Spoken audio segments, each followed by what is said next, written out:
yang saya hormati kepada Mbak Rifki selaku Menteri PI dan yang saya hormati kepada Mbak pengurus dan tak lupa kepada keluarga saya yang ada di rumah.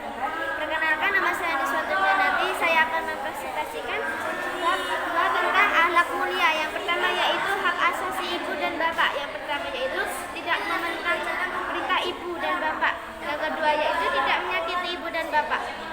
Yang ketiga yaitu menundukkan kepalanya.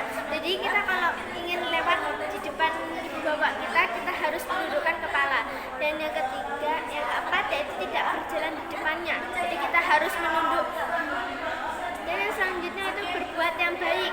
Jika kita dimarahi, kita harus tetap mendengarkan nasihatnya dan memohon ampun dan rahmat.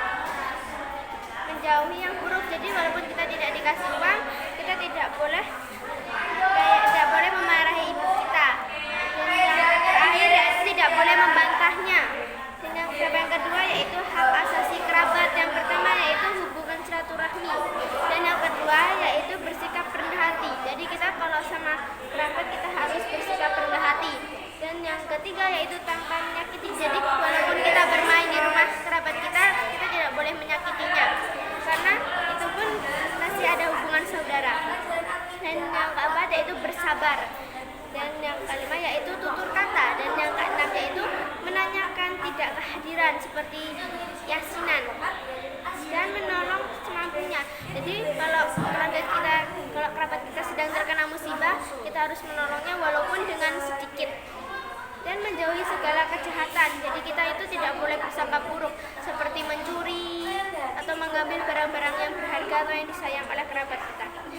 Dan mengunjungi mereka. Jadi kalau mereka sakit kita harus mengunjungi atau membawa gula, kopi, dan teh. Dan terakhir yaitu melarangnya memutuskan silaturahmi. Jadi kita tidak boleh memutuskan tali silaturahmi kepada kerabat kita. Cabang yang ketiga yaitu tentang hak asasi tetangga. Yang pertama yaitu memberi salam. Jadi kita kalau datang ke rumahnya kita harus memberi salam. Assalamualaikum. Dan yang kedua yaitu berbuat kebajikan. Dan yang ketiga yaitu mengunjungi bila ia sakit. Jadi kalau tetangga kita sedang sakit kita harus mengunjunginya. Dan yang keempat yaitu mengembalikan hak keuangan. Jadi kita sebagai tetangga tidak boleh lama-kelamaan mengutang.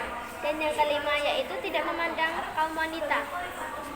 Dan yang kelima yaitu memberi ucapan gembira seperti sedang diberi hadiah atau ulang tahun kita harus memberi ucapan gembira seperti selamat. Dan yang keenam yaitu menutupi segala kekurangan. Jadi kalau tetangga kita sedang mempunyai kekurangan kita harus menutupinya. Yang terakhir yaitu senyum penuh hormat. Jadi kalau kita ketemu tetangga kita harus senyum. Senyum itu adalah ibadah. Dan yang kedua yaitu hormat. Walaupun kita lebih muda darinya tapi kita harus hormat kepadanya. Cabang yang terakhir yaitu tentang tata krama pergaulan. Yang pertama yaitu bersikap lemah lembut. Dan yang kedua yaitu selalu berwajah senyum. Jadi kita kalau ketemu sama pergaulan kita atau teman-teman kita harus lebih berbanyak senyum. Dan yang ketiga yaitu mendengarkan ucapan orang. Jadi kalau kita sedang dinasihati oleh keluarga kita atau orang tua kita harus mendengarkan, tidak boleh tidak mendengarkan, itu dosa. Dan yang kelima yaitu menyembunyikan rahasia. Jadi kita itu harus menjadi teman pergaulan yang bisa diajak kompromi. Dan yang keenam yaitu memaafkan kekeliruan orang. Dan yang terakhir yaitu tidak membanggakan kekayaan. Jadi kita itu sebagai pergaulan antara teman kita itu tidak boleh membanggakan orang yang lebih kaya dari kita.